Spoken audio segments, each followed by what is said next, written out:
Hello Scorpios, welcome to my channel. Welcome to soul satisfaction. मैं आप सभी का स्वागत करती हूँ फिर से एक बार मेरे चैनल में। आज हम लोग जो देखेंगे वो है yearly reading. New year start होने वाला है 2024 एंड सभी जानना चाहते हैं कि उस मंथ की क्या एनर्जीज है और वो ईयर हमारे लिए इनफैक्ट क्या लाने वाला। हर ईयर हमारे लिए कुछ नया लाता है, कोई नई अपॉर्चुनिटी डेफिनेटली लाता है।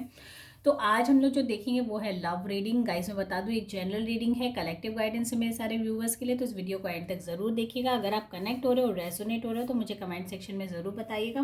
साथ ही साथ अगर अभी तक फॉलो नहीं किया तो फॉलो कर लीजिए, ताकि मैं आपके साथ रेगुलरली कुछ ना कुछ न्यू शेयर करती रहूँ। तो आज स्कॉर्पियोस वाले के लिए खास करके हम लोग ये देखेंगे, रिलेशनशिप के ऊपर ये रीडिंग रहने वाली है कि अपकमिंग 6 मंथ आपके लाइफ का कैसा रहने वाला है। फ्रॉम जनवरी टू जून क्या क्या एनर्जीज है। एवरी मंथ कुछ ना कुछ एनर्जीज शिफ्ट होती हैं। तो इस मंथ या इस कमिंग 6 मंथ्स में क्या क्या एनर्जीज रहने वाली है रिलेशनशिप को लेके। अगर किसी का नो कॉन्टैक्ट सिचुएशन है तो कैसी एनर्जीज है, रिलेशनशिप में हो तो क्या होने वाला है। एंड लास्टली अगर आप सिंगल भी हो तो कुछ नई अपॉर्चुनिटी आपके पास आने वाली, कोई नया रिलेशनशिप या नई बॉन्डिंग आपकी बिल्डअप होने वाली, ये सारी चीज़ें हम लोग चेक करेंगे। तो अपने डिवाइनल एनर्जी से कनेक्ट हो जाइए। चलिए देख लेते हैं डिवाइन हमें क्या मैसेज देना चाहते हैं। तो डिवाइन बताइए जितने भी स्कॉर्पियो सनशाइन वाले हैं उनके लिए 2024 क्या मैसेज लाने वाला है। जनवरी से लेके जून तक की कैसी एनर्जीज है in term of love relationship, क्या मैसेज आप देना चाहोगे फॉर स्कॉर्पियोज के लिए। स्कॉर्पियोज 2024 कैसा जाने वाला है उनका 2024 फर्स्ट 3 मंथ्स की हम लोग चेक कर लेते हैं। पहले जनवरी, फरवरी एंड मार्च की कैसी एनर्जीज है। डिवाइन बताइए जनवरी, फरवरी, मार्च कैसा जाने वाला है।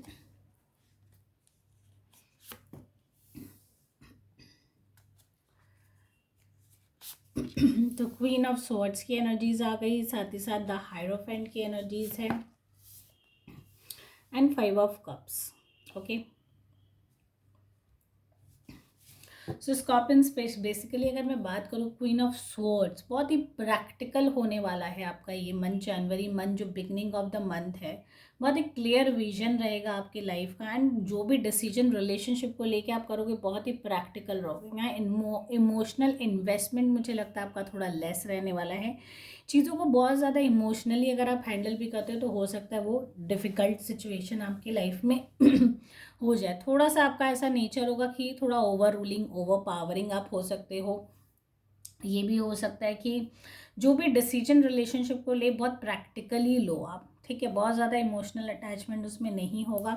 फीलिंग्स हो सकता है इस मंथ आपकी न्यूट्रल रहे रिलेशनशिप के प्रति। अगर आप सिंगल हो तो हो सकता है जैसा चल रहा है जनवरी मंथ में ऐसा कोई प्रोग्रेशन आपके रिलेशनशिप में नहीं नज़र आ रहा है।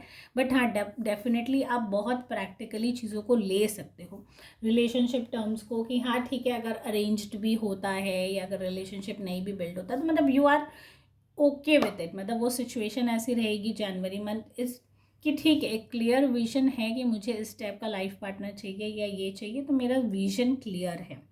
तो स्पेशली ज़्यादा टाइम आप अपने सेल्फ के साथ स्पेंड कर सकते हो। अगर आप रिलेशनशिप में भी हो तो आप एक मी टाइम अपना एंजॉय करोगे। हो सकता है कोई ट्रैवल प्लान हो, कोई ट्रैवल प्लान भी इस मंथ आप कर सकते हो बाय एयर और समथिंग, ऐसा कुछ हो सकता है। एंड कहीं ना कहीं जो पास्ट रिलेशनशिप अगर आपके लाइफ में डिस्टर्ब हुए तो उस चीज़ को लेके भी आप बहुत ज़्यादा, मतलब एक होता है ना कड़ापन आ जाना, एक स्टिफनेस आ जाना आपके लाइफ में कि you are clearly no to emotions and clearly no to relationship. तो वो एटीट्यूड थोड़ा सा रह सकता है, ठीक है। नेक्स्ट अगर हम लोग फेब्रवरी मंथ की बात करें तो हायरोफेंट की एनर्जीज है। बहुत ही ज़्यादा हो सकता है आपके रिलेशनशिप में अगर कोई इश्यूज चल रही थी पास्ट में, इश्यूज़ में कहूँगी कि मिसअंडरस्टैंडिंग चल रही थी, तो एक काउंसलर की ज़रूरत है आपको। अगर आपका नो कॉन्टैक्ट सिचुएशन है, सेपरेशन भी है, इस केस में भी मुझे लगता है काउंसलर, एक काउंसलिंग गाइडिंग एंजल की आपके लाइफ में ज़रूरत है, जो आपको प्रॉपर गाइडेंस दे कि how to tackle this relationship issues, ठीक है। जो भी चीज़ें हैं आप लोग दोनों के बीच में, आपके पार्टनर बीच में अगर रिजॉल्व आप क्लियरली चाहते हो कि चीज़ें रिजॉल्व हो, तो डेफिनेटली इस मंथ कहीं ना कहीं ऐसा होगा कि चीज़ें बेहतर होंगी। कहीं ना कहीं एक थर्ड पर्सन का इंटरफेरेंस होगा एंड वो ऐसा पर्सन होगा जो आपको काउंसिल करेगा कि रिलेशनशिप को कैसे हैंडल किया जाए, कैसे मैं एक लॉन्ग लास्टिंग रिलेशनशिप को आप कैरी कर सकते हो। एंड कहीं ना कहीं बहुतों के केस में स्कॉर्पियंस ये भी है, मैरिज की बहुत ज़्यादा इंडिकेशन, द हायरोफेंट कहीं ना कहीं मैरिज की इंडिकेशन भी देता है, बिकॉज यहाँ पे डिवाइनल ब्लेसिंग्स है।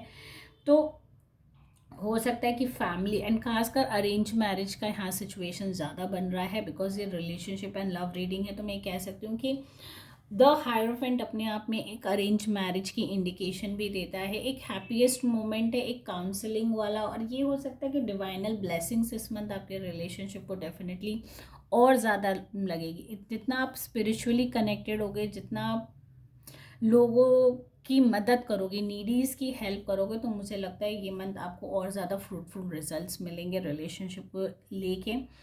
नेक्स्ट अगर हम लोग मार्च मंथ की बात करें तो 5 ऑफ कप्स है, ठीक है। तो जिनका भी ब्रेकअप या नो कॉन्टैक्ट सिचुएशन है, सेपरेशन में चल रहे हो, रिलेशनशिप नहीं हुआ है या वन साइडेड लव है, उन सभी के लिए थोड़ा सा चैलेंजिंग रह सकता है मार्च मंथ। खासकर अगर किसी का रिलेशनशिप है तो किसी थर्ड पार्टी इंटरफेरेंस, छोटे मोटे ब्रेकअप हो सकता है। ये मंथ थोड़ा सा चैलेंजिंग रह सकता है स्कॉर्पियंस वालों के लिए खास करके, बिकॉज कहीं ना कहीं आप अपने आप को बहुत ज़्यादा इमोशनली लो महसूस करोगे, ड्रेन्ड महसूस करोगे। कहीं ना कहीं एक ऐसा ऐसा फीलिंग आपके मन में रहेगा कि मैं अपने आप में लॉस्ट हो रहा हूँ, अगर मुझे ये रिलेशनशिप मेरा वर्कआउट नहीं किया तो शायद मेरी लाइफ में कुछ भी नहीं बचेगा। तो एक काइंड ऑफ नेगेटिव एनर्जी या नेगेटिविटी, नेगेटिव थॉट्स आपको आपके लोअर सेल्फ की तरफ लेके जा सकता है। तो बहुत प्रिकॉशंस रखने की ज़रूरत है मार्च मंथ में कि आप बहुत ज़्यादा लो एंड डिप्रेस्ड ना महसूस करें। देखिए, रिलेशनशिप चैलेंजेस आते रहेंगे, ओवरकम आप कर जाओगे विद टाइम, सब हील होते हैं, which is practical and normal to everything. कि हाँ, हम लोग बहुत ज़्यादा अगर चीज़ों को इमोशनली अटैच्ड कर लेते हैं तो उसे डिटैच्ड होना भी हमारे लिए उतना ही डिफ़िकल्ट होता है। लेकिन बहुत ज़्यादा यहाँ पे आप खुद अपने आप को, आप ये सोचना सामने वाला पर्सन अपनी लाइफ में मूव ऑन कर चुका है, वो अपनी लाइफ जी रहा है, everything is going fine with him और her, whatever may be the case. लेकिन आप खुद अपने आप को इतना ज़्यादा लो महसूस करके, now with my experience I will say you are just wasting your time, ठीक है। तो इस तरीके से अपना टाइम, मैं जानती हूँ इमोशनल कनेक्शन है, डेफिनेटली आप फील करते हो, डीपेस्ट लव हो सकता है आपका, but still at some time you will realise कि काश मैंने वो नहीं किया होता। ये होता है, रिग्रेट मोमेंट सबके लाइफ में एक टाइम आता है। तो मुझे लगता है वो रिग्रेट मोमेंट को एहसास कराने से बेटर है कि आप अपने लाइफ में मूव करो। बहुत ज़्यादा लो महसूस होता है तो take some time, talk to people, spend more time with those surroundings में आप स्पेंड करो जहाँ आपको हैप्पी महसूस हो, ठीक है, कंफर्टेबल हो। तो ये सारी एनर्जीज मुझे नज़र आती है from January to March. Next हम लोग देख लेते हैं अप्रैल और मई एंड जून की क्या एनर्जीज है 2024 स्कॉर्पियंस के लिए। सो डिवाइन बताइए जितने भी स्कॉर्पियंस हैं उनके लिए रिलेशनशिप को लेके अप्रैल, मई एंड जून कैसा रहने वाला है, क्या एनर्जीज है 2024 के रिलेशनशिप को लेके, खास करके स्कॉर्पियन सनशाइन वालों के लिए।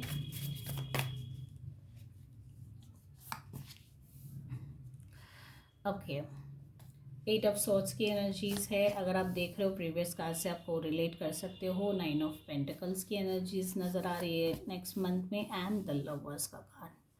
बहुत ही अमेजिंग रिलेशनशिप वालों के लिए वंडरफुल ईयर हो सकता है। ट्रू लव, एक ट्रू कनेक्शन बिल्डअप होता हुआ नज़र आ रहा है। आई होप आपको सब कार्ड्स दिख रहे हैं। सो अगर टॉकिंग अबाउट अप्रैल अगर बात करें तो 8 ऑफ स्वॉर्ड्स की एनर्जी से पास्ट रिलेशनशिप से निकलना आपके लिए बहुत ही चैलेंजिंग हो रहा है, ठीक है। वो जो थॉट्स, जो मल्टीपल फीलिंग्स आपके मन को ट्रैप्ड करके रखी है, उस चीज़ से आप बाहर नहीं आ पा रहे हो, ठीक है। तो March and April could be challenging for you, ठीक है। धीरे धीरे you will realise when the time will pass, कि धीरे धीरे आपको रियलाइजेशन होगा कि I want to be independent, I want to prove myself. देखिए, कहीं ना कहीं ऐसा होता है कि हम सामने वालों को क्लियर जवाब नहीं दे पाते कि वो हमारे लाइफ से क्यों गए या उन्होंने हमें खो के क्या खो दिया अपनी लाइफ में। तो कहीं ना कहीं अपनी सक्सेस स्टोरी उनके जर्नी का हिस्सा बन जाती है, कि एक रियलाइजेशन हम जो होता है कि करवा सकते हैं सामने वालों को कि we are so much successful in life, so you missed something, ठीक है। होप आप समझ रहे हो कि हाँ, अपने आप को इतना स्ट्रॉन्गर एंड सक्सेसफुल आपको प्रूव करना है। खाली लाइफ में एक रिलेशनशिप नहीं होता है कि सिविक रिलेशनशिप की वजह से आपको जज किया जाए, देखा जाए। अपार्ट फ्रॉम दिस, अगर आपको लो महसूस हो रहा है, बहुत ज़्यादा मल्टीपल थॉट्स आ रहा है, तो उससे ओवरकम करने की भी क्षमता डिवाइन हमें देते हैं। इट्स टोटली योर चॉइस कि आपको पास्ट एनर्जीज़ में ही रहना है या आगे मूव ऑन करके अपने आप को प्रूव करके दिखाना है कि हाँ we can do something in life, ठीक है। तो यहाँ बहुत अच्छी एनर्जीज है, 5 ऑफ कप्स है, 8 ऑफ स्वॉर्ड्स है। दोनों ही एनर्जीज थोड़ी सी नेगेटिव एंड लोअर सेल्फ पे आपको डिटोरिएट कर सकती है, तो उससे ओवरकम करने के लिए आप अपने सेल्फ पे काम कर सकते हो, which is good. May month आपको ये इंडिकेट करता है कि आप बहुत ज़्यादा अपने आप पे सेल्फ काम करोगे, इतने एफर्ट्स लगाओगे एंड काफ़ी शॉर्ट टाइम पे you can prove also your self, ठीक है। उस करने के लिए आपको खाली ये करना है कि अपने पास्ट एनर्जीज या पास्ट कनेक्शन या डिप्रेशन या जो भी इश्यूज है उसको पीछे छोड़ना है। सो 9 of pentacles in terms of एक हैप्पियर जोन हो सकता है, ठीक है। एक इंडिपेंडेंट लाइफ हो सकती है आपकी, सक्सेसफुल भी आप हो सकते हो। यहाँ देखिए 2 स्टोरी होती है, एक सक्सेसफुल वाली होती है, एक रिलेशनशिप। यहाँ मुझे जो एनर्जी मिल रही है खास करके सिंगल्स वालों के लिए, या अगर रिलेशनशिप में है तो कहीं ना कहीं आप एक अलोन टाइम, एक ऐसा टाइम है जो आप अपने सेल्फ के संग सेल्फ इम्प्रोवाइज कह सकते हो, अपने आप पे कहीं ना कहीं एक इनकम्प्लीटनेस भी आपको महसूस हो सकती है इस मन की। दो कि मैं रिलेशनशिप में हूँ, नहीं भी हूँ या सेपरेटेड भी हूँ, जो भी हूँ, एक एक ऐसे पोजीशन में हूँ, एक सक्सेसफुल स्टोरी है मेरी, एक मैंने अपने आप को प्रूव किया है कि हाँ आई कैन बी सक्सेसफुल। तो उस जर्नी में भी I am alone, nobody is there. If I am in a relationship, अगर मैं रिलेशनशिप में हूँ फिर भी मेरे साथ कोई नहीं है, it's all me and my nature and my journey, तो वो एक फीलिंग हो सकती है उस मंथ कि you feel you have got something, सब कुछ मिला है, बट वो एक जो डिज़ायर है रिलेशनशिप वाली, दैट इज़ मिसिंग, ठीक है। And the June month can be very interesting for people who are looking for love. अगर आप रिलेशनशिप खोज रहे हो, सेपरेटेड भी हो, फिर भी मुझे लगता है इस मंथ आपको अपने सोल कनेक्शन से मिलने का बहुत हद तक मौका मिल सकता है। June month can be very fruitful and 2024 is also in fact very beautiful year for everyone, I must say. तो उस समय की, बिकॉज कहीं ना कहीं वो जो 24 वाली एनर्जीज बहुत ही अट्रैक्टिव लगती है मुझे, and specially in terms of relationship love. तो यहाँ मुझे लगता है कि बाई जून से स्कॉर्पियंस आपके रिलेशनशिप में कुछ इम्प्रूवमेंट आएंगी। रिलेशनशिप में अगर आप हो तो बहुत डीपली इन लव फील करोगे एक दूसरे के लिए, हो सकता है बहुत ज़्यादा इंटीमेट रिलेशनशिप में भी आप चले जाओ।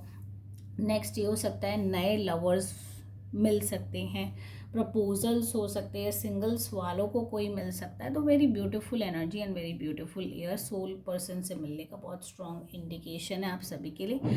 सो गाइज, अगर आप इस रीडिंग से कनेक्ट हो रहे हो, रेजोनेट हो रहे हो, तो मुझे कमेंट सेक्शन में ज़रूर बताइएगा। साथ ही साथ अगर अभी तक फॉलो नहीं किया तो फॉलो कर लीजिए ना। Very happy new year to you all, take care, bye bye.